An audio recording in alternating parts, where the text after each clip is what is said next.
নতুন করে আবার কি আমরা লকডাউন দেখতে চলেছি?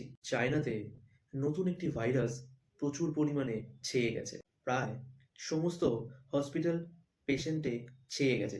আর এই ভাইরাসের নাম HMPV ভাইরাস, যার নাম হিউম্যান মেটানিউমো ভাইরাস। এটাও জেনে রাখুন, ইতিমধ্যেই ৩টি কেস ইন্ডিয়াতে ধরা পড়েছে। ২টি ব্যাঙ্গালোরে এবং ১টি আহমেদাবাদে। যারা এফেক্টেড হয়েছিলেন তারা সুস্থ হয়ে বাড়িও ফিরেছেন। এবার কথা হচ্ছে, যারা এই ভাইরাসে এফেক্ট হয়েছিল তাদের মধ্যে কেউই বিদেশ যাত্রা করেননি বিগত ৬ মাসের মধ্যে। কিন্তু তার সত্ত্বেও তারা এফেক্ট হলো।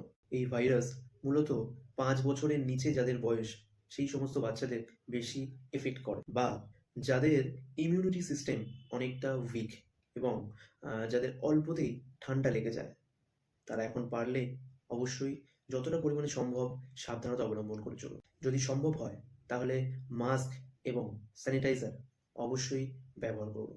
তাই শেষে এখনই এত ভয়ের কোনো কারণ নেই, বিকজ ইন্ডিয়ান গভর্নমেন্ট এখনও কোনো রকম সতর্কতা জারি করেননি।